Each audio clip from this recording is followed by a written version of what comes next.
Bem-vindos a mais um Giro Sindical. Eu sou a economista Renata Belzunces e o Giro Sindical é uma parceria entre o DIEESE e o SINDIC-CT.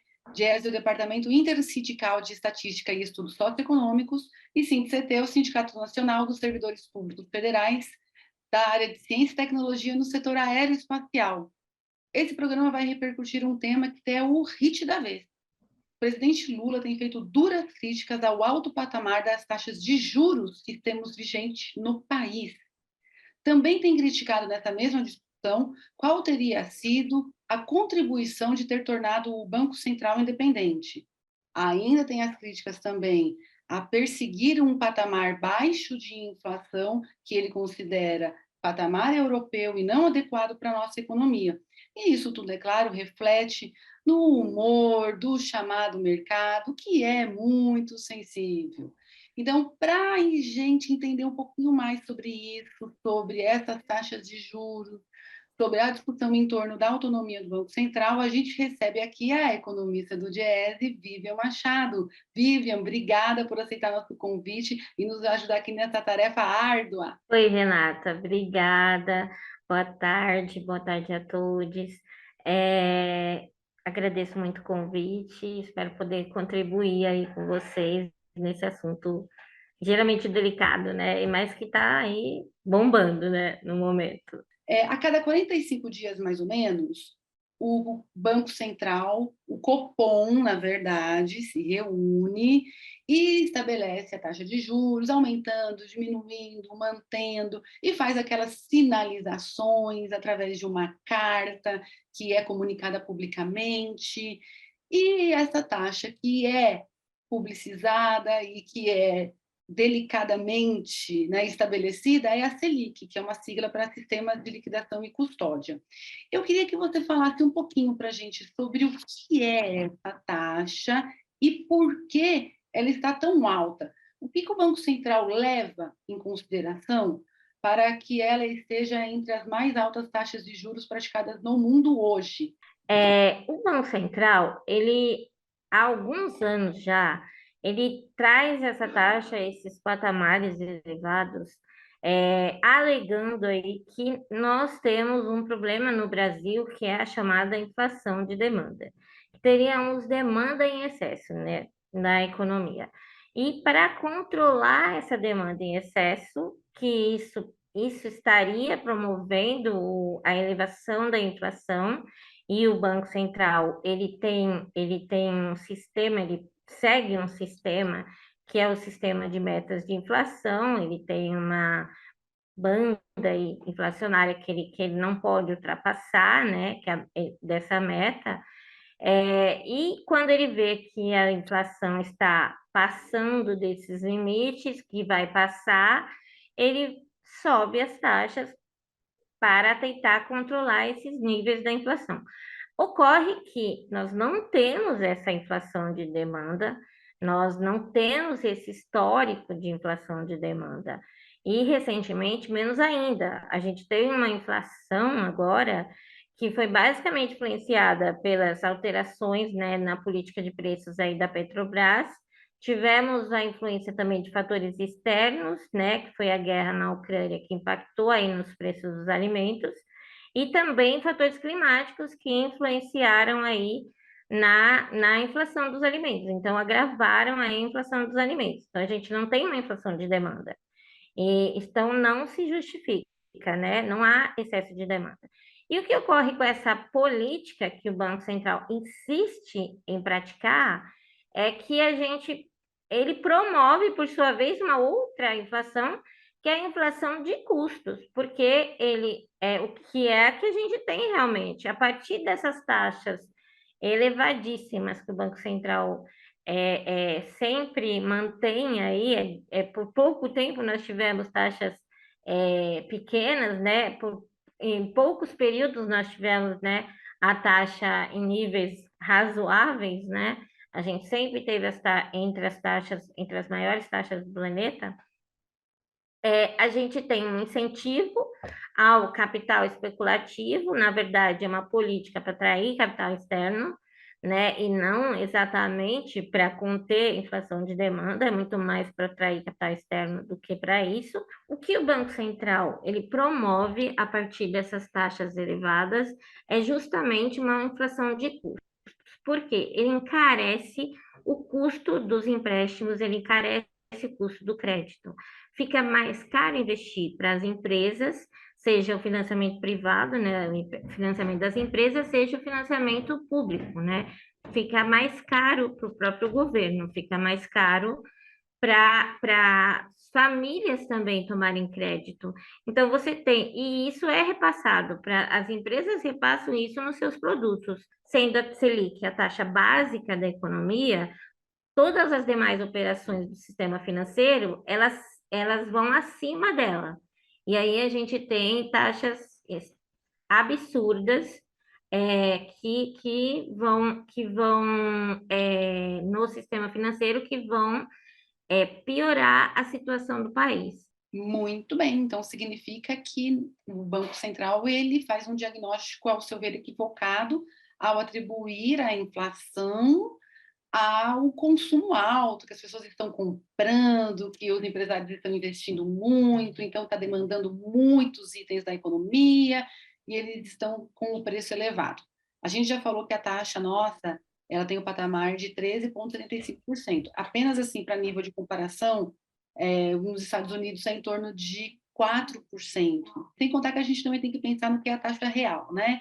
Que é a taxa de juros descontada a inflação. Aí a nossa fica maior ainda. Mas, Vivian, conta para a gente o seguinte. Você falou que o Banco Central ele atua elevando a taxa de juros para combater a inflação.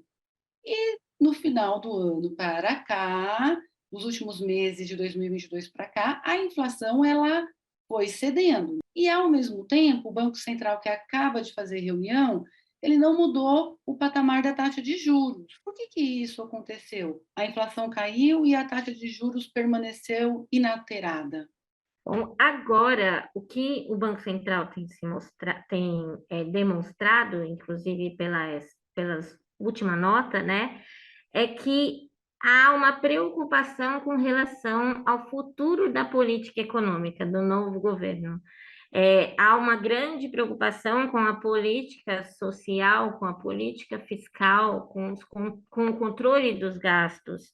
E o que eles estão chamando de uma confusão, né, na política fiscal, que eles não estariam entendendo muito bem qual será o caminho que o governo vai seguir, e talvez por isso o mercado esteja receoso, então eles vão manter a taxa nesses níveis por garantia de que tudo se mantenha em patamares tranquilos, para vir a reduzir só talvez no segundo semestre, que ela venha a se reduzir. Eles atrasaram aí a perspectiva de redução da taxa. Muito mais numa questão de relacionada à questão fiscal, a uma preocupação com a questão fiscal, do que realmente com a questão de inflação, de demanda ou qualquer outro tipo de questão inflacionárias. É muito mais relacionada à questão das ações do atual governo. Qual será o caminho que o governo vai seguir com relação a principalmente a questão do teto de gastos, a questão da política fiscal? Então, este giro sindical vai fazer um intervalinho e volta já.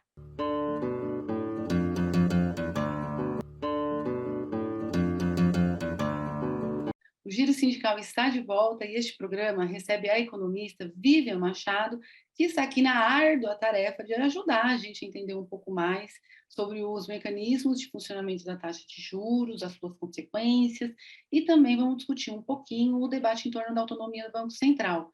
Vivian, o movimento sindical brasileiro historicamente critica o alto patamar de taxa de juros, porque tem um entendimento de que isso dificulta a elevação do nível de investimentos na economia e sem investimentos dificulta a geração de emprego e renda. Explica para a gente por que essa taxa de juros alta, por que ela desincentiva novos investimentos na economia e pode dificultar, e certamente você vai esclarecer isso para a gente, dificulta mesmo gerar emprego e renda. Bom, basicamente, ela encarece, como a gente já havia falado, ela encarece o crédito, ela encarece os financiamentos, né? É, porque eles veem, os bancos vão cobrar taxas de juros bem mais elevadas, né? E aí fica difícil, principalmente para os pequenos e médios produtores, por exemplo, poder investir em máquinas, investir na sua produção, contratar novos trabalhadores, né? Com esses níveis de taxas de juros. Fica inviável.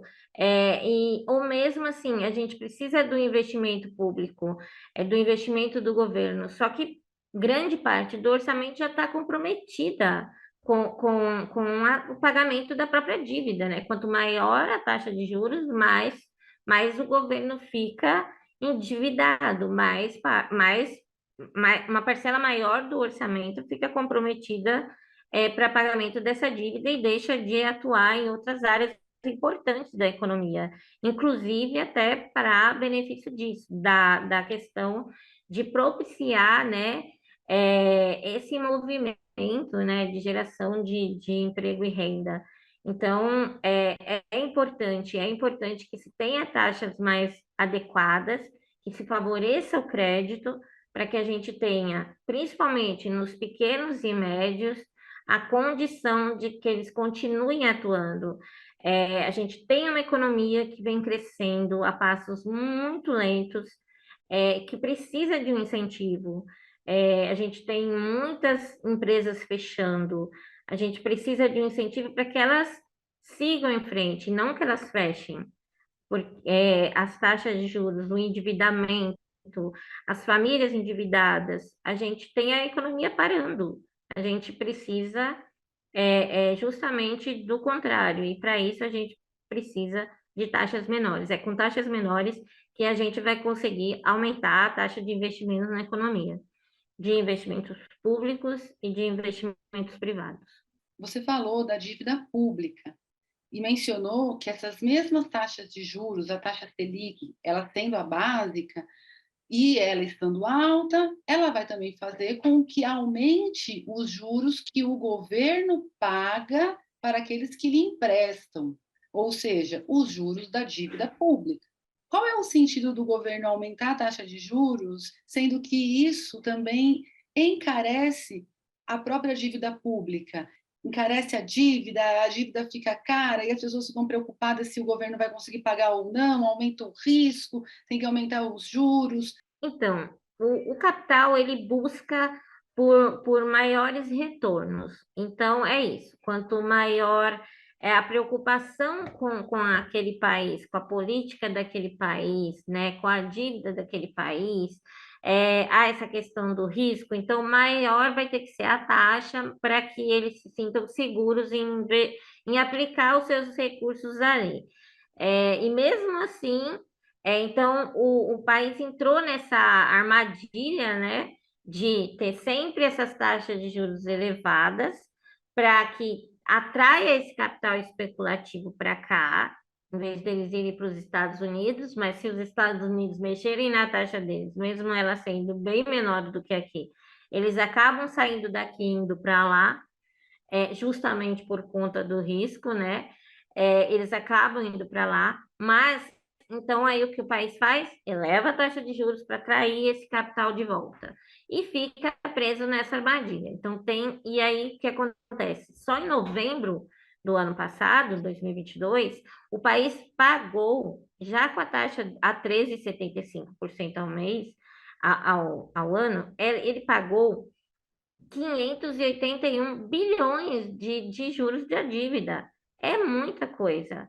É muito dinheiro que poderia estar sendo investido em educação, em saúde, em outras áreas prioritárias para a população, que deixa de ser usado em políticas públicas necessárias para voltar para o sistema financeiro, porque volta para o sistema financeiro esse recurso, volta para os credores, né? Então, isso não fica no país, isso não vem beneficiar a população, não beneficia o mercado interno. Então, o governo deixa de atuar. porque ficou comprometido com essa dívida. Então, quanto maior a taxa de juros, maior essa dívida. E é um prejuízo para a população e para a economia como um todo. Sim, você mencionou então que quem acaba ganhando, se beneficiando das altas taxas de juros são essas pessoas que vão comprar os títulos, né? Que vão Exato. viver da renda desses títulos. São os chamados rentistas, que também sempre aparecem Isso. nesse debate sobre juros. Conta para a gente um pouquinho quem são esses rentistas, quem são os grandes rentistas que se beneficiam da economia brasileira.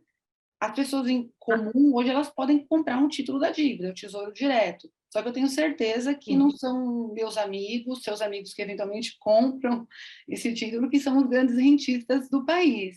Quem seriam, Vivian? Os grandes rentistas são os próprios bancos, grande parte dessa dívida está na mão dos grandes bancos aqui do país mesmo. Então, o governo está na mão dos grandes bancos, né? Do próprio país. A gente tem bancos estrangeiros também nessa conta.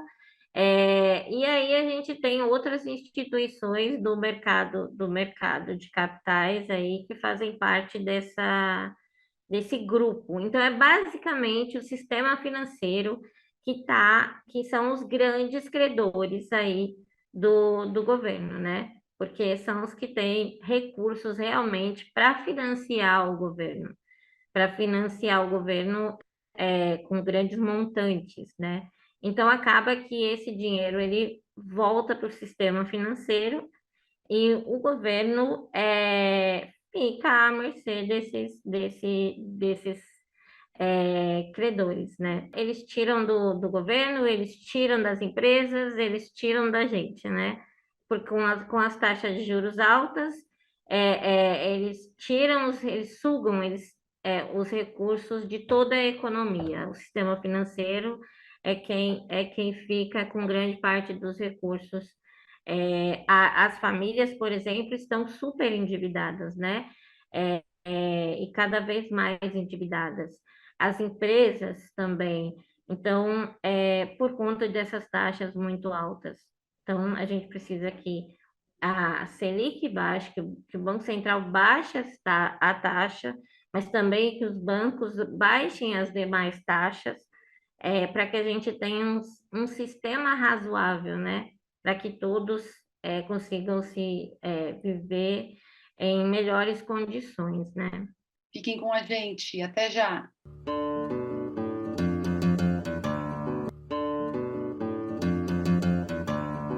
O Giro Sindical está de volta e este programa recebe a economista Vivian Machado e agora vai nos ajudar também a entender um pouquinho o que está por trás dessa elevada de tom que o presidente da República tem dado com relação ao Banco Central, falando dos juros, mas também questionando a questão de qual teria sido o benefício da autonomia concedida ao Banco Central em 2021, embora o presidente tenha negado que isso esteja no radar de seu governo. O presidente hoje do Banco Central tem mandato até 2024.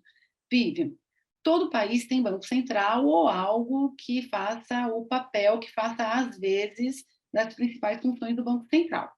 Qual é o papel do Banco Central na economia e quais têm sido as funções exercidas pelo Banco Central no Brasil? Os bancos centrais, em geral, eles conduzem a política monetária, a política cambial e a de crédito.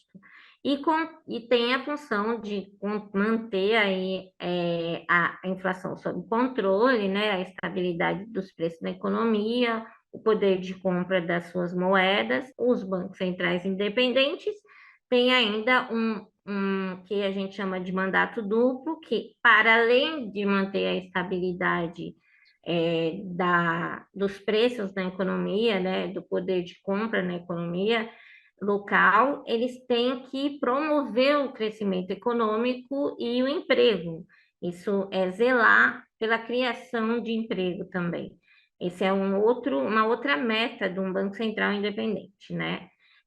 Como ocorre no caso dos Estados Unidos, que ele segue essa meta fielmente, né? Essa é uma meta que ele busca além da estabilidade de preços. Então, mas o Brasil, a gente tem basicamente um Banco Central que persegue a meta de inflações.